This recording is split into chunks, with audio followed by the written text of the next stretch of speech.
Hey guys, so I'm gonna surprise my boyfriend with one of his favorite meals while he's at work. I got all this stuff for 30 bucks and the meat was literally half the cost. So all this other stuff I got for $15. I'm going to make beef roast stew, and then I'm gonna save half that roast and then make beef stroganoff, which I like a lot. I don't know if he likes or not, but I know he likes mushrooms, so he should like it. And I got stuff for banana pudding, and just a ton of good stuff. So all I have to cook this stuff in is a crock pot, which will be just fine. And I got the chips to snack on because, gotta reward myself for all this hard work. But anyways, yeah, that's what I picked up. I'm gonna start chopping up these. For the roast, I'm using 2 of these potatoes, the carrots, probably an onion or two, all of the sugar snap peas, all of the celery, that tomato sauce back over here, and then the brown gravy butter, mushrooms, half the meat, a couple more of the onions, and some of the garlic is for stroganoff. So yeah, if you guys are interested, just stay tuned. Okay, so the first thing that I'm gonna do is in this crock pot, I have got some tomato sauce. I'm just gonna pour a little bit in the bottom. That way that the onions don't stick. And then I'm going to pour the remaining amount of onions in here. That's 1 whole onion chopped up.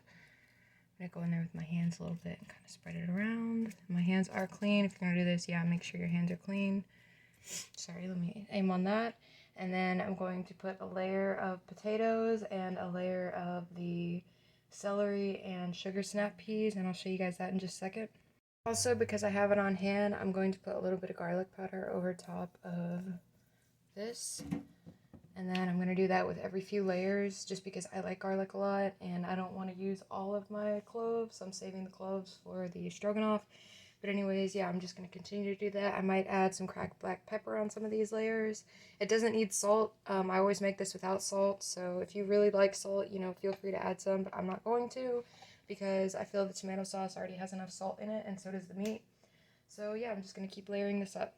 Now on top of this, I'm going to put a layer of potatoes. I'm going to try to keep the camera aimed on the crock pot. I just dropped one. But yeah, you want to just keep adding little layers here and there, and then I'm going to add some sugar snap peas on top of the layer of potatoes, and then add some more sauce and garlic powder and pepper. And then I'm going to add the meat on top of that. That way that when it cooks, it all cooks like nice layers, and the meat adds flavor to everything. So now I'm going to add some sugar snap peas. On top of this, I'm going to add the peas, spread those around.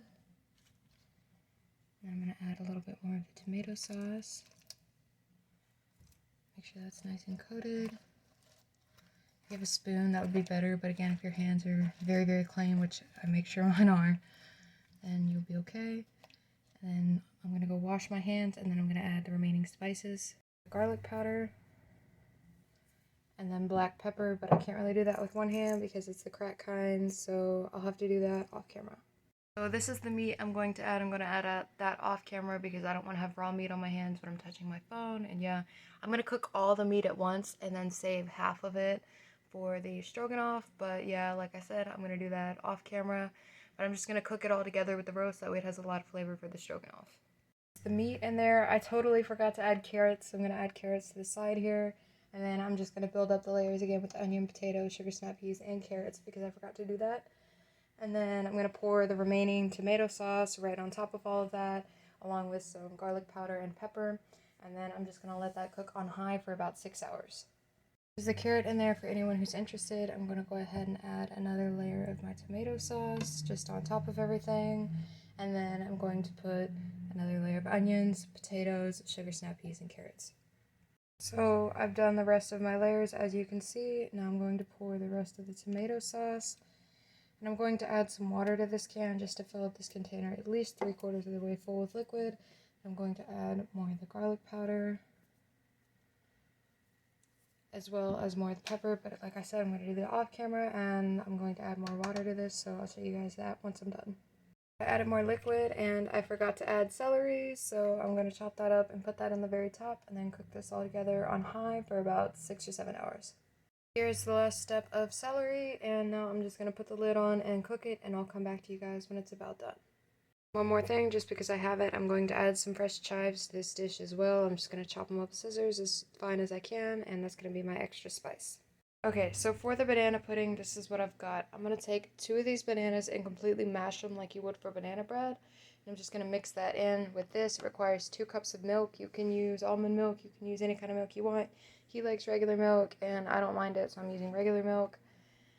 Banana pudding mix. It's got a glare on it, but yeah, I'm going to mash up 2 of these bananas, and the last 4 I'm just going to do slices of all throughout this bowl. I'm going to try my best to fit it all in there. We'll see. And yeah, I'm going to show you guys as I go through the process. So here's the banana pudding mix. This part is pretty self-explanatory. I'm just going to mix that up, and then I'm going to add in my mashed banana, which I'll show you guys shortly. But yeah, I'm just going to mix this up real quick.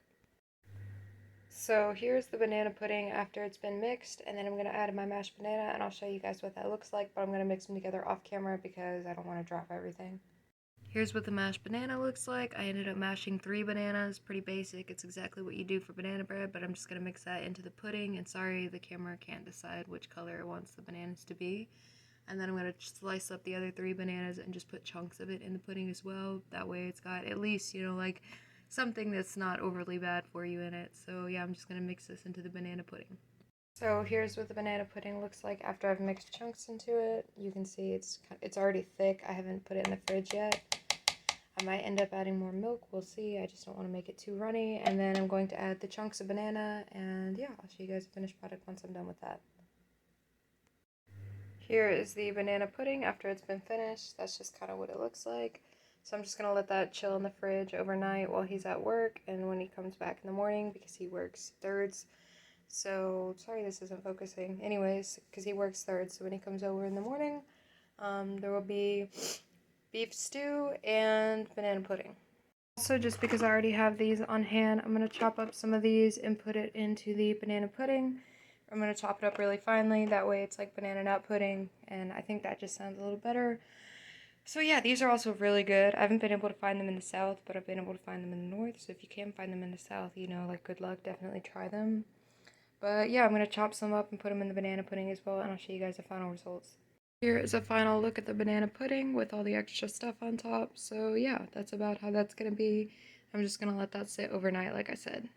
So this is barely starting to cook, but here's what it looks like, and the meat is down there on the bottom.